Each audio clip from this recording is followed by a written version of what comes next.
My question is, how can I get my message across to the parents? And then how can I utilize this and right and make it scale, basically? Yep, you're correct. I think what you're going to have in this membership is, and we have some other ideas too, but just initially what I'm thinking is this has to be a 2-tiered membership. You're going to have a content tier that's more for learning chess. You can get into strategy, you can get into some superior tactics, and like, you know, you can do videos where you like break down famous gameplays. Like I've got a book that has all the like famous chess games in it, right? And like you can do stuff like that just to break down strategy, and there is a bunch of teaching. But I think that what you would do is you would have a higher tier. Scale doesn't always mean only passive, right?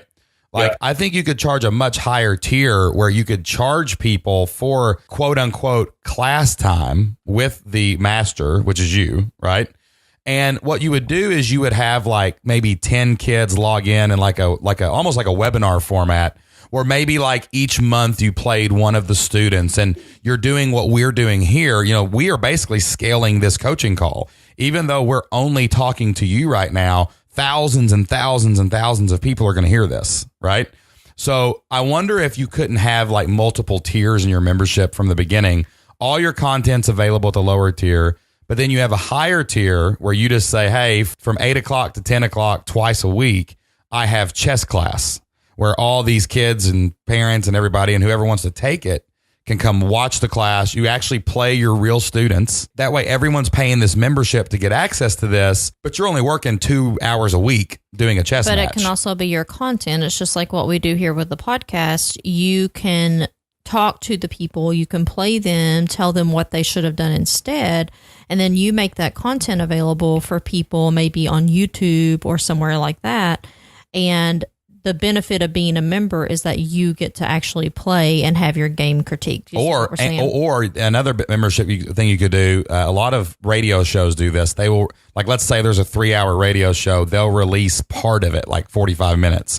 And then if you want to go listen to the rest of it, you can join their membership. Yeah, so like if you want to see how the game finishes, then you have to be a part of the like membership. you could call out a critical play and how you coached the person through it, like why they made the mistake or why they did something good. You cut out little 5-minute snippets and say, to watch the whole match, go to Learn Chess with Shaw. You see what I'm saying? Okay, so it's like a teaser video. Exactly. Yes, okay. exactly. But the good thing you're doing here is something that we always try to do. If we open our mouths for 1 minute, we have to figure out a way to use that content in as many ways as possible to get the word out about our stuff and to serve our members and to make more money.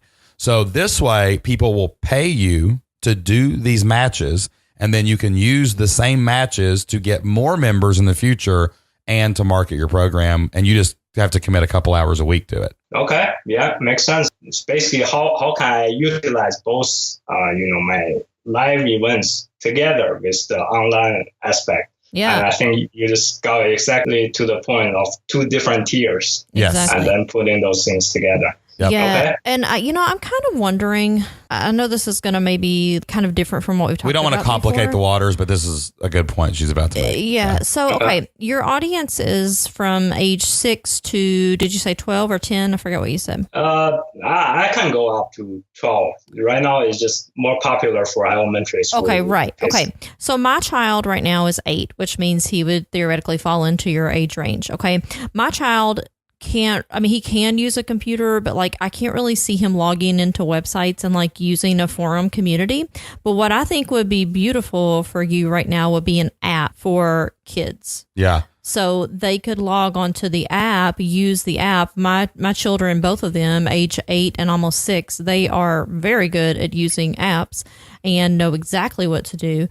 You could host all of your video content there, and then you could do your free content like on YouTube. My kids love YouTube also. I also think that an app might be a complement to the online membership, right? Because like the online membership is where these, like you're playing someone and it happens one-on-one. You know what I'm saying? Like that's what's going to happen there.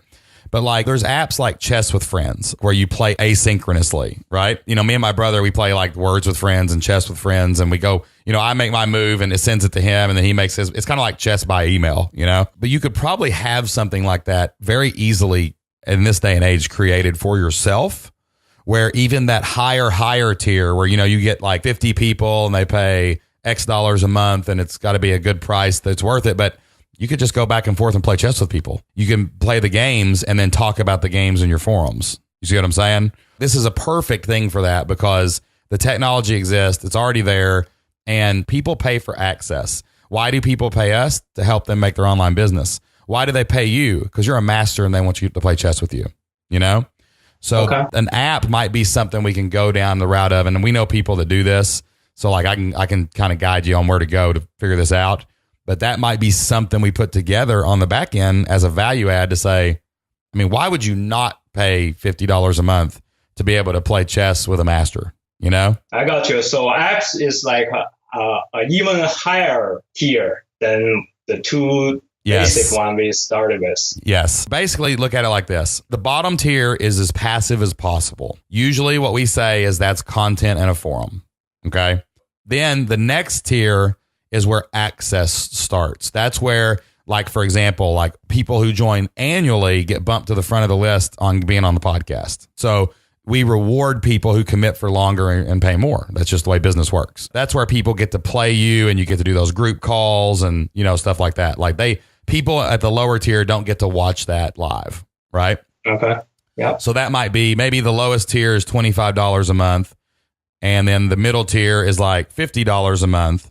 But then you have this $100 tier where people actually get to download an app and they get to play chess with you asynchronously and then talk about it with you on these group calls and in forums, right? Ask you questions. So that might be like $100 a month, but you cap it to like 20 people. 5 kids, yeah. Yeah, or whatever, yeah. Because you can play chess pretty fast, you know what I mean? Just to throw it out there, though, I mean, if his audience is going to be kids in this membership, like, how's that going to work? Because I can't imagine my kid typing in a forum. No, that's what I'm saying. So I've been observing from my in-person teaching is many of the parents are also interested in learning chess. So actually my ideal customers are kids who want to learn chess, but the parents are also interested, at least one parent. I think that online, you're going to have to go older. You know what I'm saying? Okay.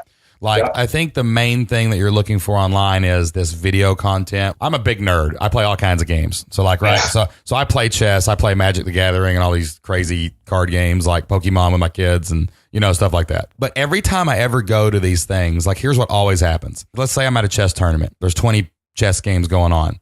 So the first 5 or 6, you know, somebody's going to get swamped fast. You know what I mean? And like 5 or 6, 10 people are going to get done. What do they always do? They start going around and looking at the other games. That's kind of the excitement about being at these tournaments, is kind of peeking over the shoulder, watching another game, seeing someone make a great move. It's not just you being in it. And in any membership, we're trying to create a community. We're trying to recreate that tournament type feel on these calls where people can go in and watch these games and hear you play and things like that. So that's what you're going to try to recreate, and you're going to have to recreate it for a little bit older demographic online. Yeah, so like the way that I see this kind of shaking out is that you have your membership site and like your forums for maybe like adults or, you know, older, the more children, passive level, right? Yeah, who want to learn how to play. All right. And then you also would have a component where you would maybe have some training materials for people who wanted to start a chess club. So in addition to the content that you already have created, like lesson type material, you would also have a package that says, okay, if you want to start a chess club, here's how you do that. And then maybe later down the road, you develop an app where maybe younger users could watch your trainings and maybe even play chess with other people. The older people could play on a higher tier, basically. I wonder, too, about the domain name. I think a valuable product to be able to sell is learn how to start a chess club, right? And learn how to compete and things like that. And I wonder if this needs to be more, instead of learn chess with Shaw, I wonder if it's more like Chess Club HQ. Like this is chess headquarters led by Shaw. You know what I'm saying? But I think you could probably have them sort of all together. Like you could own several different domains and have them kind of all point to the same place. I think that would be okay. Yep. Okay. I think we could talk about it, but I think it needs to be more like, for one thing, your name is hard to spell. You know what I mean? Yeah, that's true. Like That's if you say go to learn chess with Shaw at .com, I'm going to type in SHAW because I'm a redneck from Southeast Kentucky. You know what I mean?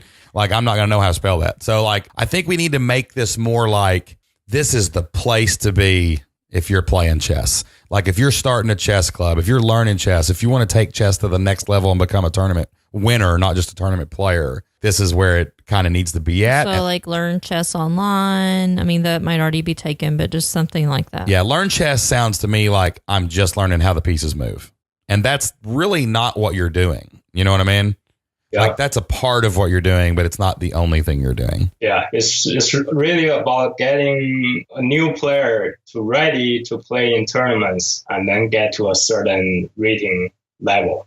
Exactly. Yeah. In a perfect world, you would have one home and sort of just integrate all of these different pieces into it. Okay, so I guess that's something that we probably want to discuss more in the forum as I develop. Yeah. more. Yes, definitely. I just did a quick domain search and like we can look at things like tournament chess headquarters. And then you can have learn chess too, but that's more like just a product where you've got all your basic material.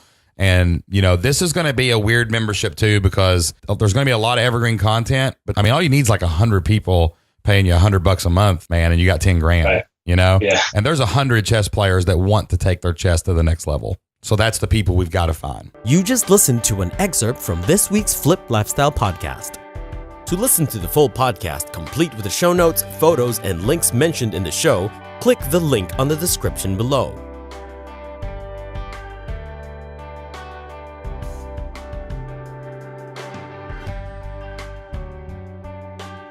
For updates on future episodes, make sure you click subscribe.